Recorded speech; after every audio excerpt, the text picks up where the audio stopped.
बन गए प्रधानमंत्री।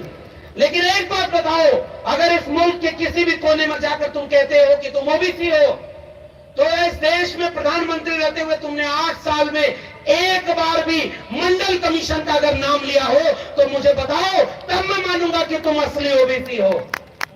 ये गोडसे, गोलवलकर और हेडगवार के वारिस जब मौका मिलता है तो 80% हिंदुओं एक हो जाओ कहते हैं, और जब वोट लेना होता है तो ओबीसी नाम लेते हैं।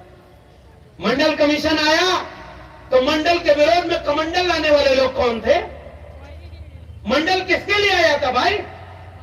और इसके मंडल के विरोध में सरकारें गिर गई। ये रामलीला मैदान ऐतिहासिक है, बहुत बड़े बड़े लोग यहां पर बैठे हैं, बहुत अनुभव है भाई। हमारे जैसे लोगों के पास क्या है? दिल में जो है वही ज़बान पे है, और कोई खास बात नहीं हम में, इसलिए हम यहां सच बोल रहे हैं। और ठेके पे प्रोफेसर होने के बाद भी हम जानते हैं कि इतना बोलने के बाद कोई प्रोफेसर की नौकरी क्या ही देगा।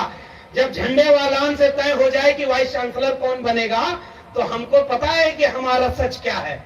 लेकिन मैं केवल इसलिए यह बात बोलता हूं कि मैं इस मंच पर खड़े होकर के भी वही सच दोहरा रहा हूं। कल था 6 दिसंबर, और अपने पुरखों को याद करते हुए कह रहा हूं, अगर इस देश में भारत का संविधान और मंडल कमीशन न होता तो मैं आज आजमगढ़ जैसे गांव में जाकर जिले में कहीं भैंस गाय चरा रहा होता।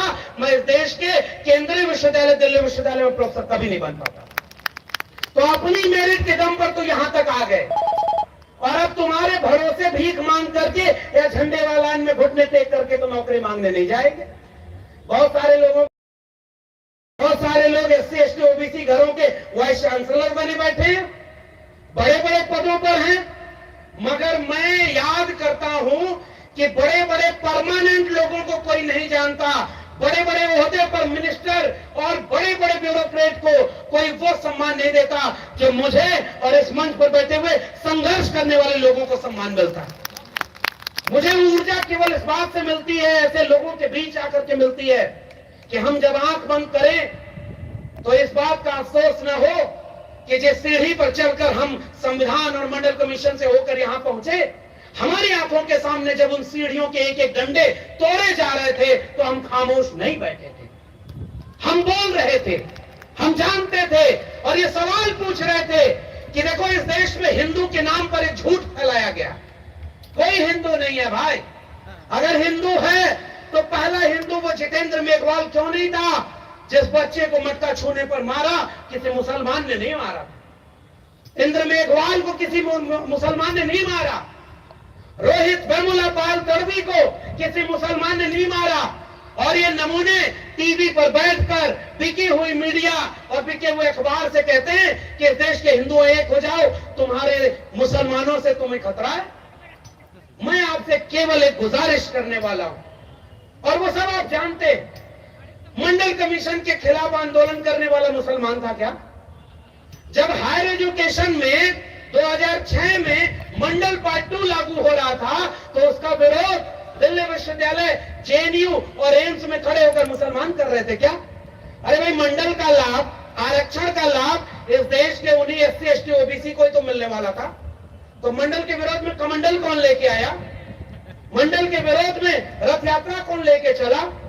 और इसलिए आज भी कह रहा हूं, अगर इस देश का प्रधानमंत्री ओबीसी है, 27 कैबिनेट मिनिस्टर इसने ओबीसी बना दिए, तो एक बात बताओ, प्राइवेट सेक्टर में आरक्षण, प्रोन्नति में आरक्षण यानी प्रमोशन में reservation, education reform, land reform, वित्तीय निगमों की स्थापना, ये सारी तो मंडल कमीशन की रिकमेंडेशन है।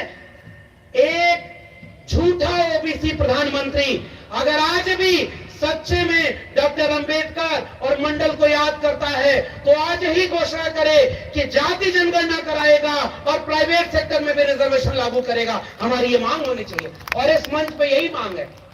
पूरा देश को बेच रहा है, बेचते बेचते कभी मां के साथ तस्वीर, कभी एम्बुलेंस निकल रही है भाई उसकी गाड़ी को ओवरटेक करते हुए, देखा होगा आपने। एसपीजी की सिक्योरिटी में कोई गाड़ी नहीं जा सकती, एम्बुलेंस जाती है जिसमें कैमरा लगा होता है।